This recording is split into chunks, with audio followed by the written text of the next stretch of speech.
Bonjour à toutes et à tous et bienvenue dans cette vidéo sur SAP Business Object. Nous allons apprendre ici à gérer plusieurs requêtes. Nous pouvons voir ici que nous avons la requête 1 et nous allons ainsi créer un nouvel onglet, une requête numéro 2, afin de manier des données de différentes dimensions de temps. Pour cette vidéo, nous souhaitons afficher les ventes, les sales amount, autrement dit le chiffre d'affaires, en fonction des sous-produits. Les sous-produits sont ici, ce sont les French Product Subcategory Name.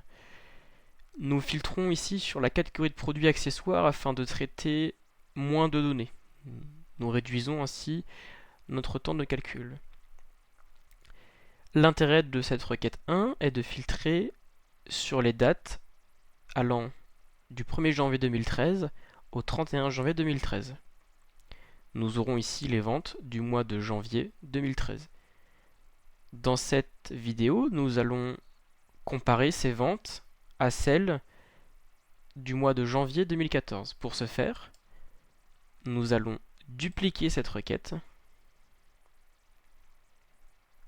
Nous avons ensuite la requête 1.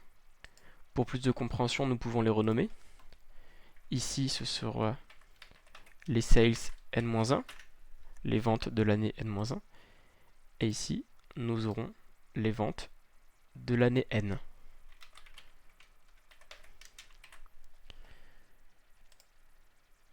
Nous pouvons considérer que l'année N sera 2014. Nous modifions donc l'année 2014. Et nous pouvons ainsi exécuter les requêtes. Le logiciel va ici extraire deux requêtes.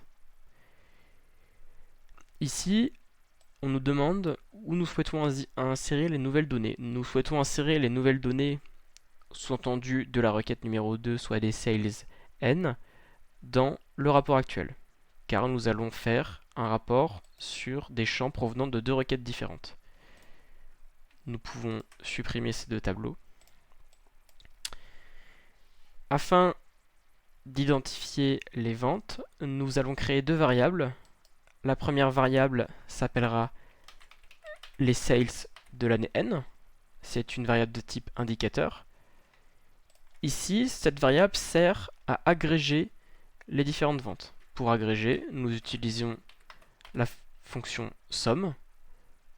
Nous sommes dans les ventes N, nous choisissons les ventes N. Nous refermons la parenthèse, puis nous cliquons sur OK. Nous voyons notre variable ici. À savoir, nous pouvons observer dans cette partie de l'écran, nous avons des données provenant de différentes requêtes. Quand nous cliquons sur une requête provenant de N-1, la requête N se grise. Idem pour N. Nous créons ainsi de la même façon notre variable sales N-1 de type indicateur. Nous agrégeons les données avec la fonction somme. Ici, nous sélectionnons le champ sales amount de la requête N-1, c'est-à-dire la requête filtrée sur les données de l'année 2013 et du mois de janvier. Nous cliquons sur OK. Afin de rendre notre analyse un peu plus cohérente, nous allons créer une nouvelle variable d'évolution qui calculera la différence entre n et n-1. La formule est la suivante. Nous prenons les sales préalablement créés de variable n moins les sales de n-1 que nous divisons par les sales de n-1.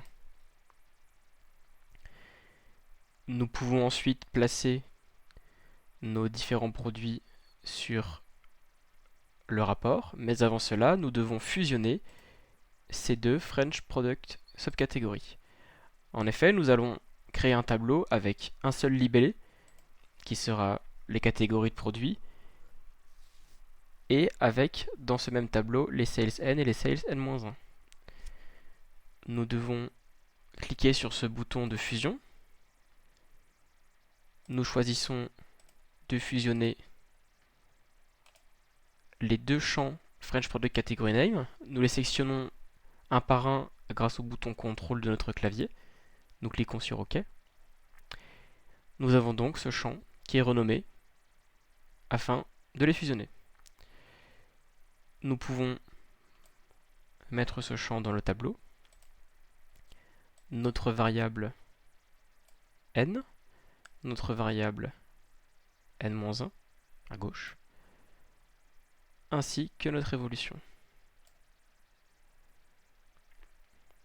Et voilà, nous avons notre évolution, nos variables. Nous pouvons ensuite